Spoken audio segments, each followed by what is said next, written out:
नमस्कार, जय श्री कृष्णा। ओम नमो भगवते वासुदेवाय। आज मैं आपको कार्तिक मास महात्म्य कथा में तीसरा अध्याय सुनाऊंगी। दूसरे अध्याय में भगवान श्री कृष्ण ने सत्यभामा के पूर्व जन्म की कथा और कार्तिक मास के व्रतों का पुण्य का वर्णन किया। और इस अध्याय में आइए आगे का बात सुनिए। सत्यभामा ने कहा, हे प्रभु, आप तो सभी काल में व्यापक हैं और सभी काल आपके आगे एक समान है। फिर यह कार्तिक मास ही सभी मासों में श्रेष्ठ क्यों है? आप सब तिथियों में एकादशी, सभी मासों में कार्तिक मास को ही अपना प्रिय क्यों कहते हैं? इसका कारण बताइए। भगवान श्री कृष्ण ने कहा, हे भामिनी, तुमने बहुत अच्छा प्रश्न किया है। मैं तुम्हें इसका उत्तर देता हूँ, ध्यान पूर्वक सुनो। इस प्रकार एक बार महाराज बेन के पुत्र राजा पृथु ने प्रश्न के उत्तर में देवर्षि नारद से प्रश्न किया था और जिसका उत्तर देते हुए नारद जी ने उसे कार्तिक मास की महिमा बताते हुए कहा। नारद जी ने कहा, हे राजन, एक समय शंख नाम का एक राक्षस बहुत बलवान एवं अत्याचारी हो गया था। उसके अत्याचारों से तीनों लोकों में त्राहि त्राहि मच गई। उस शंखासुर ने स्वर्ग में निवास करने वाले देवताओं पर विजय प्राप्त कर ली। इंद्र आदि देवताओं एवं लोकपालों के अधिकारों को छीन लिया। उससे भयभीत होकर समस्त देवता अपने परिवार के सदस्यों के साथ सुमेरु पर्वत की गुफाओं में बहुत दिनों तक छिपे रहे। तत्पश्चात वे निश्चिंत होकर सुमेरु पर्वत की गुफाओं में ही रहने लगे।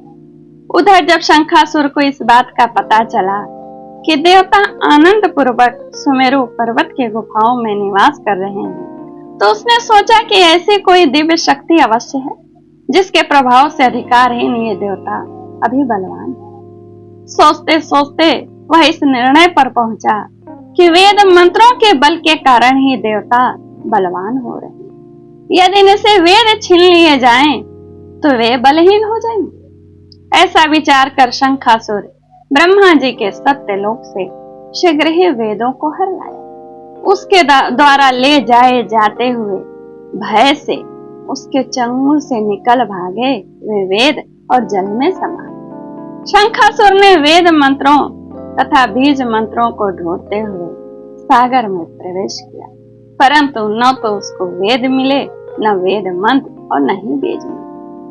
जब शंखासुर सागर से निराश होकर वापस लौटा, तो उस समय ब्रह्मा जी पूजा की सामग्री लेकर सभी देवताओं के साथ भगवान विष्णु की शरण में पहुंचे और भगवान को गहरी निद्रा से जगाने के लिए गाने बजाने लगे तथा धूप गंध आदि से बारंबार उनका पूजन करने लगे। धूप दीप नैवेद्य आदि अर्पित किए जाने पर भगवान की निद्रा टूटी।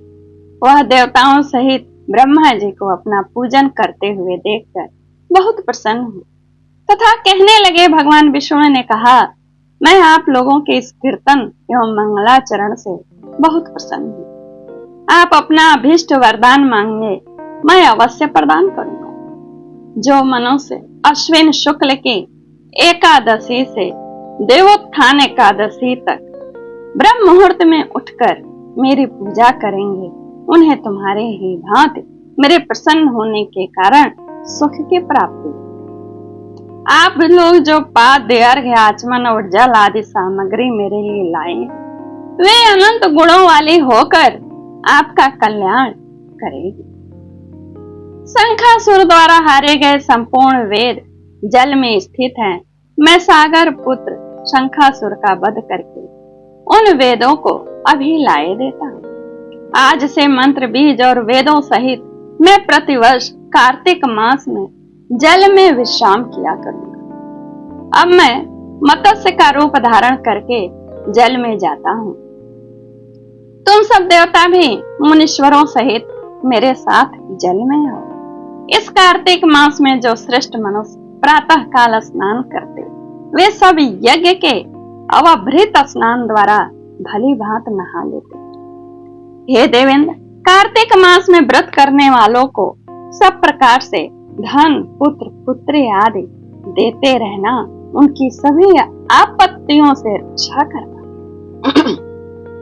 हे धनपति कुबेर, मेरी आज्ञा के अनुसार तुम उनके धन धान्य की वृद्धि करना। किसको? जो कार्तिक मास में ब्रह्म मुहूर्त में स्नान करते, वृद्धि करना, क्योंकि इस प्रकार का आचरण करने वाला मनुष्य मेरा रूप धारण करके जीवन मुक्त हो जाता है। जो मनुष्य जन्म से लेकर मृत्यु पर्यंत विधि पूर्वक इस उत्तम व्रत को करता है, वह आप लोगों का भी पूजनीय है, यानी आप लोग भी उसके पूजा करिए। कार्तिक शुक्ल पक्ष की एकादशी तिथि को तुम लोगों ने मुझे जगाया है, इसलिए यह तिथि मेरे लिए अत्यंत प्रीतदायिनी और माननीय है। हे देवताओं, यह दोनों व्रत नियम पूर्वक करने से मनुष्य मेरा सानिध्य प्राप्त कर लेते हैं। इन व्रतों के करने से जो फल मिलता है वह अन्य किसी व्रत को करने से नहीं मिलता। अतः प्रत्येक मनुष्य को सुखी और निरोग रहने के लिए कार्तिक महात्म्य और एकादशी की कथा सुनते हुए उपयुक्त नियमों का पालन करना चाहिए। इस तरह मैंने आपको तीसरा अध्याय, कार्तिक मास का तीसरा अध्याय सुनाया। नमस्कार, जय श्री कृष्ण, धन्यवाद। Like, comment